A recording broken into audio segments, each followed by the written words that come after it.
Welcome to the GCSE Maths Advantage. I'm Dr. James Carter, and every episode I'm going to break down one topic, show you where the marks are, and give you a quick win you can use in your next exam. Whether you're targeting a grade 7 or pushing for a 9, let's get into it. Hook.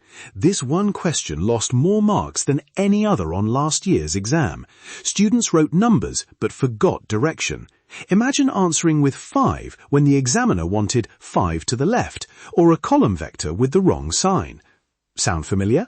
You need to hear this episode if you want those avoidable marks back. Wait, so we can lose marks for direction even if the arithmetic is perfect? Yes, and that's exactly where vectors get students. In the next 4 minutes, I'll walk you through what a vector is in plain English, show notation you must use, and work a compact example so you know exactly what to write on the paper. Section 1. The concept. First, the simplest definition.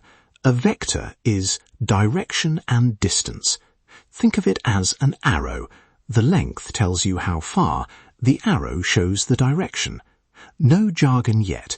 That's all you need to picture the idea. There are 2 common ways to write vectors on exam papers.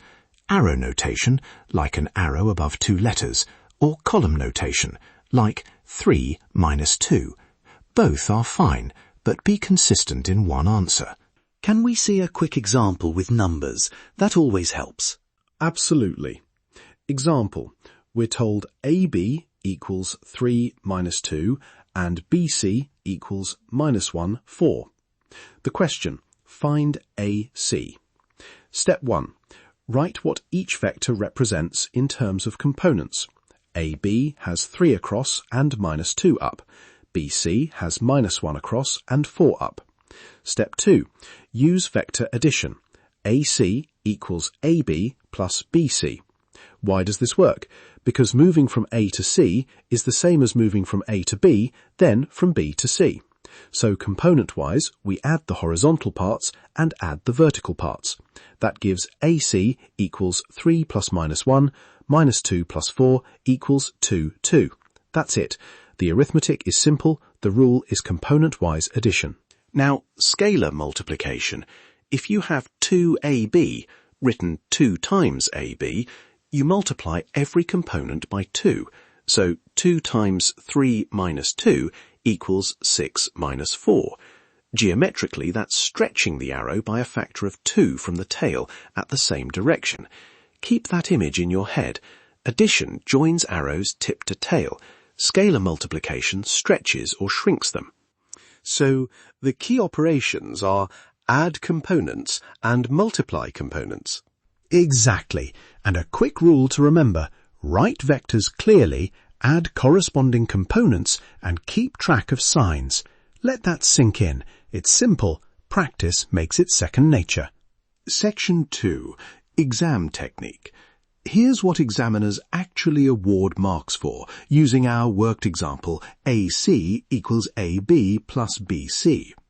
On a typical 3-mark question, you'll see M1 for setting up the correct relationship, writing AC equals AB plus BC, or drawing the tip-to-tail diagram, M1 for applying the method correctly, adding the components, 3 plus minus 1, minus 2 plus 4, and A1 for the final answer written clearly, for example, AC equals 2, 2.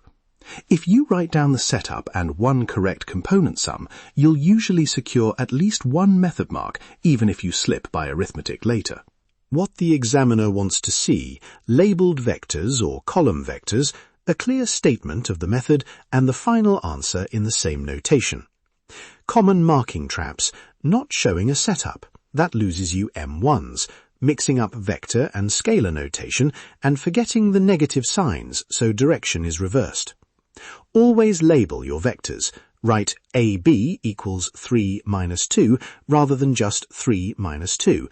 Labelling removes ambiguity. If I can't finish the arithmetic, is it still worth writing the setup? Yes, write the setup. Write AC equals AB plus BC and show 1 pair of component additions. That's often a method mark in the bank. Remember my catchphrases. Write it down, don't just think it, and the examiner wants to see your method. Section 3. The quick win. Here's a 10-second check you should use every time. Before finalizing your answer, do two things. Resolve the vector into components on the page and sketch a tiny arrow showing direction. That's it. The sketch is quick and doesn't need to be accurate to the millimeter. It's a visual check that catches sign errors immediately. Demonstration on our example. After calculating AC equals 2, 2, draw a small box, mark A, then draw an arrow 2 right and 2 up to mark C. If your arrow points down instead, you've just caught a sign mistake. It really takes 10 seconds, and on exam day, those are the 10 seconds that save marks.